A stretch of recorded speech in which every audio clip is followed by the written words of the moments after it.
A miracle is an extraordinary event that appears to transcend natural laws. Often unique, they cannot be repeated under controlled conditions and lack empirical evidence that can be consistently observed and tested. As a result, science struggles to explain miracles within its framework. They remain matters of belief and personal faith, often originating from religious or spiritual contexts.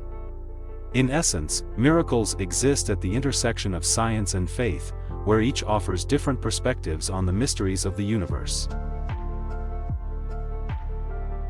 All workers in remote locations or offshore facilities are required to undergo medical checkups every 2 years, depending on their age. Additionally, they must complete a series of safety training courses, including sea survival training, every 4 years.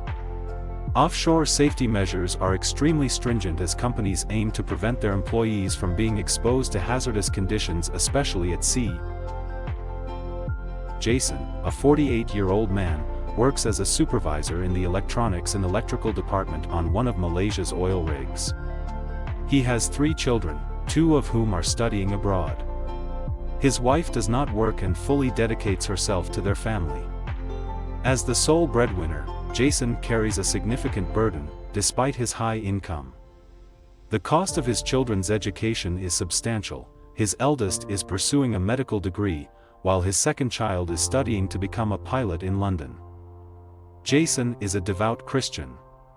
While on the oil rig, he frequently gathers fellow believers for fellowship every Sunday. Because of his active role, they meet every Sunday to listen to his sharing on the gospel. For the younger workers, Jason is regarded as a pastor, leading worship services even when away from home. Similarly, when he is on shore, he never misses the opportunity to attend church every Sunday. One day, while renewing his once every 2 years offshore medical certificate, OMC, Jason received shocking news. His medical certificate was not approved that year. Curious, he asked why, only to be told that his chest X-ray showed an abnormality in his lungs.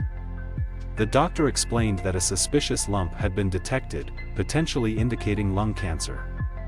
As a result, Jason was placed on a 4-week medical leave, and his X-ray was sent to a specialist center for further analysis. 3 days later, Jason received confirmation of the initial diagnosis: there was indeed an unidentified tumor. So, what should I do? Jason asked anxiously. I will refer your case to a specialist.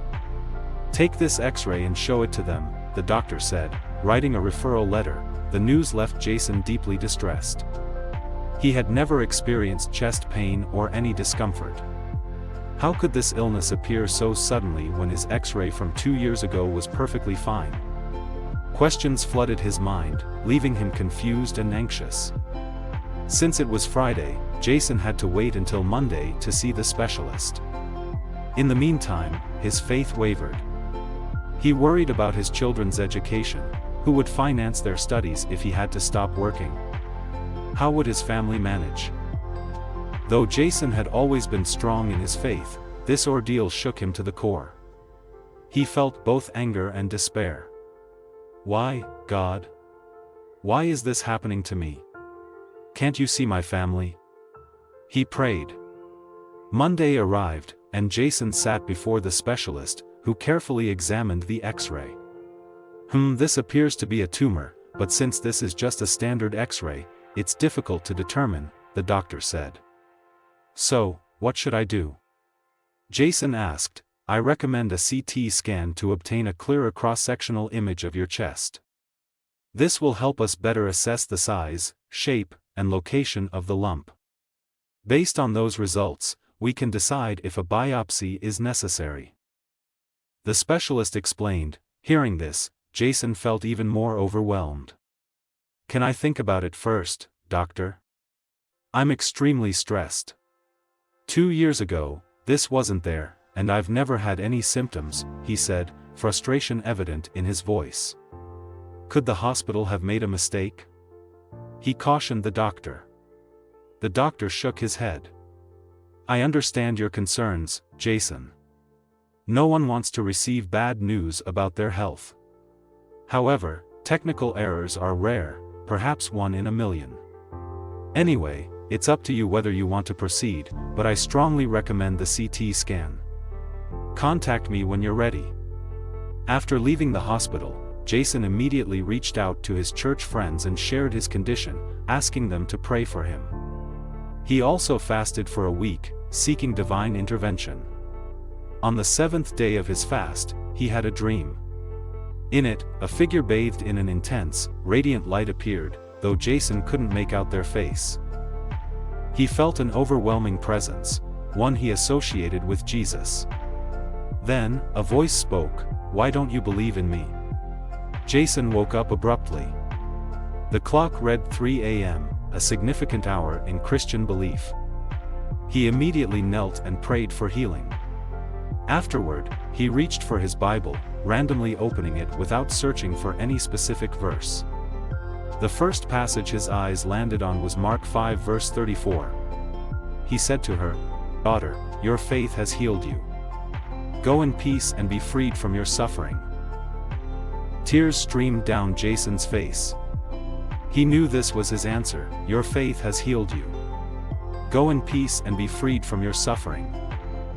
That morning, he called the specialist and scheduled the CT scan. After the scan, he had to wait 48 hours for the result. During this waiting period, he felt an unshakable peace. He no longer wanted to dwell on negative thoughts, his faith had strengthened, and his doubt and fear had vanished. Jason shared his dream with his wife. She, who had been distraught since hearing about his condition, also realized they could only place their trust in God. They accepted his will wholeheartedly, knowing that his plans were greater than their own. Exactly 48 hours later, Jason received a call from the clinic, asking him to come in. With a calm heart, he made his way to the clinic. As he entered the doctor's office, he noticed a peculiar look on the specialist's face. "You know, I don't understand what happened," the doctor began. "But this CT scan shows absolutely nothing.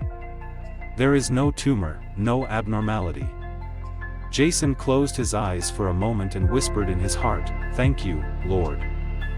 The doctor showed him the CT scan results. His lungs were perfectly healthy. Jason took the report to the panel doctor, along with a referral letter stating, "CT scan performed on March 15, 2019, shows no significant findings or abnormalities. The previously observed lump in the X-ray may have been an artifact or a benign condition. Recommend follow-up imaging in 6 months to monitor for any changes." With this result, Jason was granted his offshore medical certificate, OMC, and returned to work the following week. There are myriad ways to interpret this situation. However, one thing is clear, Jason's story is just one of countless miracles that occur around us every day, though few speak of them. Perhaps it is due to skepticism, lack of understanding, or the fear of being dismissed as a hoax. Yet, for those who experience such miracles firsthand, they are undeniably real. Choosing to believe or not is entirely up to each individual. No one expects anyone to believe instantly when hearing stories like this. The narrative simply aims to convey that miracles do happen and that God still heals, just as He did in the past, He does now, and He will continue to do so. All you have to do is believe.